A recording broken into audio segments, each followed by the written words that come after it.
Minute نہیں، 1 second کے لیے خدا کی قسم اگر یہ موت توہین ہے، 1 سیکنڈ کے لیے بھی ہمیں یہ برداشت نہیں ہے۔ اور موت کو توہین کوئی نہیں کہتا۔ الموت جسر یوصل الحبیب الی الحبیب، موت تو یہ ہے کہ محبوب کو محبوب تک پہنچا دیتا ہے۔ سمجھے؟ پھر اگلے والا مسئلہ سمجھو، اس لیے میں نے آپ سے عرض کیا، حضرت اقدس کی روح نکل گئی، نکلنے کے بعد 3 دن اس پر رہے، کس پر؟ چارپائی پہ رہے۔ 3 دن کے بعد آپ کو دفن کیا گیا۔ اس 3 دن میں آپ سے کوئی پوچھے کہ یہ چارپائی پر جو آرام فرما رہے ماذا رایک فیہ، حل وہ حی ام میت، کیا کہو گے؟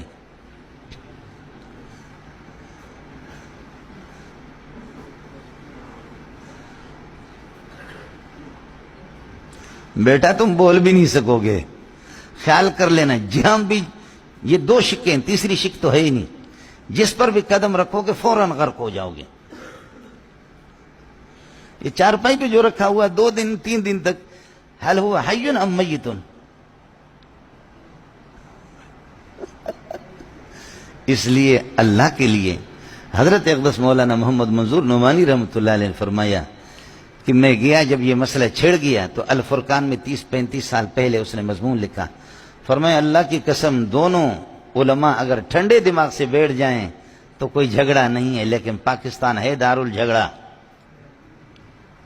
مولانا محمد منظور نعمانی نے فرمایا جھگڑا نہیں ہے، لیکن فریقین ضدی ہے۔ اب آپ دیکھیں نا کہ مجھے تدریس نہیں آتی، تو میں نے تو صرف حیات و ممات کا مسئلہ رٹا لگایا، یا میں نے تقلید شخصی کا رٹا لگایا، میں نے قرات خلف الامام کا، میرے مسئلے 3 ہیں۔ اگر میں اس میں صلح کروں، ٹھنڈے دماغ سے بیٹھ جاؤں، کسی سے بات کروں، تو پھر اس کے بعد میں کھاؤں کہاں سے؟ میں تو مناظر اسلام اسی پر تو ہوں نا کہ میں نے 3 مسئلے رٹا لگائے۔ مجھے تدریس نہیں آتی، میں دنیا کا نالائق آدمی ہوں، سمجھے؟ یہ آپ کے جو مناظرین ہیں یہ اغبل اغبیاء، میں سب کی بات نہیں کر رہا ہوں، بعض کی، سمجھے؟ وہ ناکام قسم کے کہ وہ ایک اللہ کا بھلا کر، جیسے میں نے آپ سے عرض کیا نا کہ مولانا عبدالعزیز پٹھان نے ثناء اللہ عمر تسری رحمۃ اللہ علیہ نے جب چھیڑا علامہ انور شاہ کشمیری سے مناظرہ کے لیے، تو حضرت مولانا عبدالعزیز نے کہا اللہ کے بندے، شاہ صاحب تو اتنا بڑا شعر ہے، ثناء اللہ سے تو مناظرہ کر رہا ہے، تو جیتے گا تب بھی ہار گیا تب بھی ہار گیا۔ فرمایا کہ بھئی تو عالم ہے؟ کہا عالم ہوں۔ کہا کہ بس ٹھیک ہے، شاہ صاحب کو چھوڑو، کہیں سے کوئی قرآن مجید کا 1 صفحہ ترکیب کرو، یا میں آپ سے پوچھتا ہوں، تو مجھ سے پوچھ لے۔ ہمارے حضرت فرماتے تھے یہ کوكب نورانی، آپ نے سنا ہے؟ کوكب نورانی سنا ہے؟ بہت بڑا مناظر اسلام، شیخ الاسلام فلانا فلانا فلان بریلویوں کا۔ تو استاد عنایت اللہ شہید رحمۃ اللہ علیہ شیخ الحدیث تھے، بخاری ثانی پڑھاتے تھے جامع فاروقی میں۔ حضرت فرماتے ہیں کہ مجھے میمن نے مجبور کیا، انہوں نے کہا کہ یہ کوكب نورانی سے مناظرہ کرو۔ اب اگر میں کہتا ہوں کہ مجھے مناظرہ نہیں آتا تو وہ کہیں گے میمن ہم نے تو آپ کو پیغمبر بنایا، آپ کو کیوں نہیں آتے؟ اتنے بڑے پیغمبر، استاد جی لاکھوں روپے جامع فاروقی میں دیتا تھا۔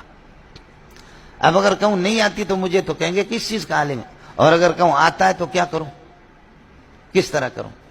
حضرت فرماتے ہیں کہ جاہلوں کو سمجھانا میرے لیے مشکل تھا، میں نے اللہ کا نام لے لیا کہ یہ میمن مجھ سے کٹ جائیں گے میرے مقتدی، کہتے بیضابی شریف میں نے بغل میں لے لی، چلے گئے۔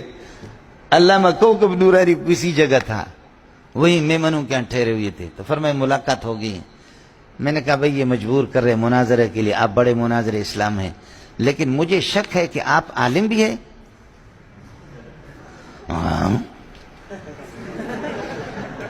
اس نے کہا میں عالم ہوں، تو حضرت نے فرمایا میں تو عالم، آپ کو عالم نہیں سمجھتا، مناظر کے لیے ضروری ہے لابد ان یکون المناظران نظیرین فی العلم، دونوں کا علم کم از کم برابر ہو، ایک دوسرے کی بات کو تو سمجھے۔ جیسے کہ میں نے جزء مکانی کہا تو لڑکے نے پرچی لکھ کر کے دکھا، یہ جزء الانی کیا ہوتا ہے، جزء مکانی کیا ہوتا ہے، یہ دیکھیں کہ قربان جاؤں، سمجھے بھائی کیسا بہترین سوال کر دیا۔ میں جزء مکانی کہہ رہا ہوں اور وہ کیا لکھ رہے ہیں، جزء مکانی کیا ہوتا ہے۔ تو ہم سمجھ رہے کہ ہماری تقریر خوب سمجھ رہے لڑکے۔ تو حضرت فرماتے میں نے اسے کہا آپ تو عالم نہیں ہیں، اس نے کہا میں عالم ہوں۔ حضرت فرماتے میں مناظرہ تو بعد میں کریں گے، تم اللہ کے لیے بیضاوی کہیں سے 1 صفحہ گھنٹے تک دیکھو، مجھے عبارت سناؤ، اور آپ کو پتا ہے کہ بیزاوی کی عبارت جو پڑھے گا تو اس کی ہٹے گی اور ساتھ ساتھ پھٹے گی بھی. بولو, بیزاوی کی عبارت جو پڑھے گا وہ کیا کرے گا؟ اس کی کیا ہے؟ ہٹے گی اور ساتھ ساتھ پھٹے گی بھی. تو اس نے کہا کہ میں یہ نہیں پڑھ سکتا. تو میمن نے جو اس کے اپنے ماننے والے تھے انہوں نے کہا تو کیسا عالم ہے, یہ قرآن کی تفسیر نہیں پڑھ سکتا. اس نے کہا میں نے تدریس نہیں کی ہے. کہا تدریس نہیں کی تو پھر جاہل ہو نا, جاہل ہو. اس نے کہا واہ عنایت اللہ زندہ باد, واہ عنایت اللہ زندہ باد. میمن سارے انہوں نے کہا عنایت اللہ زندہ باد. آپ کے مناظرین حضرات کا یہی حال, سمجھ شریف ہے کہ نہیں؟